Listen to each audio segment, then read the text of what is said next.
glycolysis. So first thing is, what is glycolysis? Glycolysis is a process of respiration in all which occurs in almost all living organisms, especially in anaerobic organisms.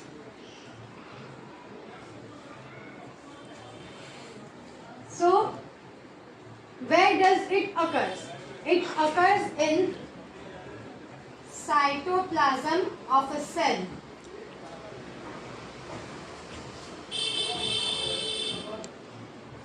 So what happens in glycolysis?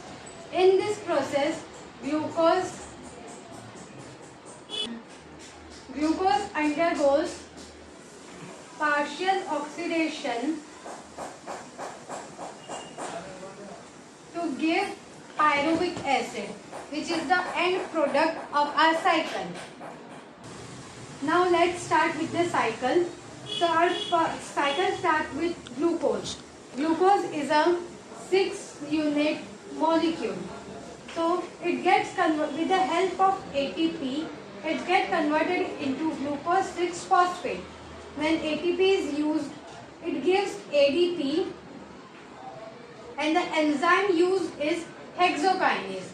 Hexo means 6 and kinase is an enzyme. So glucose gets converted into glucose 6-phosphate. Now glucose 6-phosphate get converted into fructose 6-phosphate. So now the enzyme is phosphohexoisomerase. Phosphohexoisomerase. Why isomerase? Because glucose is converting into fructose. Glucose is a different molecule, fructose is a different molecule. Now fructose 6-phosphate get converted into fructose 1,6-bisphosphate. 1,6-bisphosphate.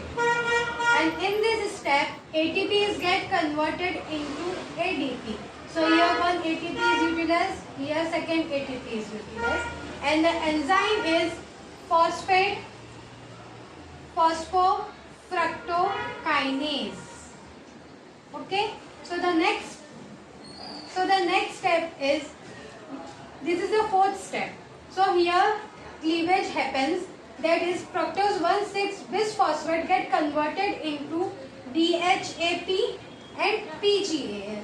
Now how this happens? With the help of enzyme aldolase. Aldolase help in this cleavage.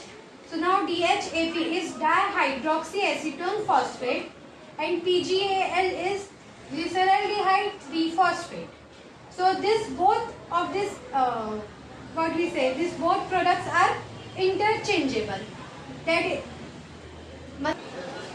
मतलब DHAP, that is dihydroxyacetone phosphate, and PGAL glyceraldehyde 3-phosphate, ये दोनों एक दूसरे में convert हो सकते हैं. ये DHAP PGAL बन सकता है, PGAL DHAP बन सकता है. अब इसमें कौन सा एंजाइम काम आएगा? Triose, try means 3, triose phosphate isomerase. Again यहाँ पे भी आइसोमरेज यूज हुआ था. तो आइसोमरेज कब यूज होता है? जब एक मॉलिक्यूल दूसरे मॉलिक्यूल में कन्वर्ट होता है. ओके. सो हम यहाँ से आगे बढ़ते हैं. Glyceraldehyde 3-phosphate that is PGAL अब कन्वर्ट होता है 1,3-bisphosphoglycerate. 1,3-bisphosphoglycerate. तो अब यहाँ पे कौन सा एंजाइम आएगा? ये जो हमारा रिजल्ट रहता है ना, हमेशा उससे हमें एंजाइम का पता चलता है. तो अभी ग्लिसरल्डिहाइड 3-phosphate डिहाइड्रोजनेज. हमेशा एंजाइम साइकिल से लिंक रहते हैं, जो भी साइकिल के प्रोडक्ट्स रहेंगे उसी से लिंक रहते हैं. Glyceraldehyde 3-phosphate dehydrogenase. ओके. अभी यहाँ पे ये स्टेप में PGL से 1,3-bisphosphoglycerate बनने में यहाँ पे सबसे पहली बार NAD प्लस कन्वर्ट होता है NADH प्लस H में. ओके. ये यहाँ का सबसे फर्स्ट है NADH plus H plus. Okay. So अभी आगे 1,3-bisphosphoglycerate कन्वर्ट होता है 3-phosphoglycerate में. और यहाँ पे नोट करने वाली बात ये है कि हमें साइकिल में सबसे पहला ATP मिलता है। अभी यहाँ पे नोट करना कि फ्रक्टोज 1,6 बिसफॉस्फेट कन्वर्ट होता है, स्प्लिट होता है दो एंजाइम में। This is one, not enzyme, दो मॉलिक्यूल्स में। This is one and this is two. So हमें अब यहाँ पे जो भी मिलेंगे ADP या ATP वो हमेशा दो मिलेंगे, ये हर चीज़ दो रहेंगी। ओके, तो यहाँ पे हमें पहले दो ATP मिल गए, यहाँ पे हमको पहले ADP मिला था दोनों। और ये स्टेप में एंजाइम यूज होगा फॉस्फोग्लिसरेट काइनेज। ओके, अभी नेक्स्ट स्टेप है three phosphoglycerate, that is 1,3-बिसफॉस्फेट glycerate convert हो रहा है फॉस्फोग्लिसरेट काइनेज। अब यहाँ पे एक और एक बात नोट करने जैसी है कि ये सारे जो आगे के स्टेप्स है वो इंटरचेंजेबल है। ओके, मतलब ये इसमें फिर से कन्वर्ट हो सकता है। तो अभी 3-फॉस्फेट ग्लिसरेट है, उसको कौन कन्वर्ट कर रहा है? Phosphoglycerate kinase. अभी 3-फॉस्फेट ग्लिसरेट कन्वर्ट होगा 2-फॉस्फोग्लिसरेट म्यूटेज में। यहाँ पे एंजाइम यूज होगा फॉस्फोग्लिसरेट म्यूटेज, बिकॉज एक फंक्शनल ग्रुप कम हो गया, 3 से 2 हो गया। अभी 2-फॉस्फोग्लिसरेट है, वो कन्वर्ट हो रहा है फॉस्फोएनॉल पाइरुवेट में। तो अब एनॉल आ गया है, तो यहाँ पे एक एंजाइम कौन सा यूज होगा? एनोलेज। और ये स्टेप में एक वाटर फ्री होता है यहाँ पे, और यहाँ एक वाटर मॉलिक्यूल रिलीज होता है। अब नेक्स्ट स्टेप है 2-फॉस्फोग्लिसरेट कन्वर्ट होता है 2-फॉस्फोएनॉल पाइरुवेट बनता है with the help of enzyme enolase. अब next step is pyruvic acid बनेगा।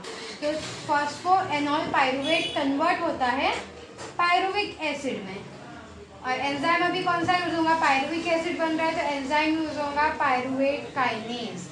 अब यहाँ पे 2 पायरुविक एसिड मिले, ये भी 2 था, ये भी 2 है, so we are getting 2 molecules of pyruvic acid. So one get converted into CO2 and another is lactate. ये एंजाइम यूज होता है, एंड सेकेंड मॉलिक्यूल मिलता है लैक्टेट। अभी CO2 जो है this use for aerobic metabolism. Okay, and lactate, अभी lactate कैसे कन्वर्ट होता है? Lactate dehydrogenase. ओके, एंड अब ये एरोबिक के लिए यूज हो रहा है, तो this will use for anaerobic. So this was the glycolysis cycle. Please, so in the whole cycle 2 ATP get used up. This one is first and here second. Okay, we are using 2 ATP in the cycle and we are getting 4 ATPs back. Here 2 and here 2. So total 4 ATPs and 1 NADH plus H plus. So this was the glycolysis cycle. Hope you have understood the video. Thank you for watching. Please like, share and subscribe to Mahi Tutorials.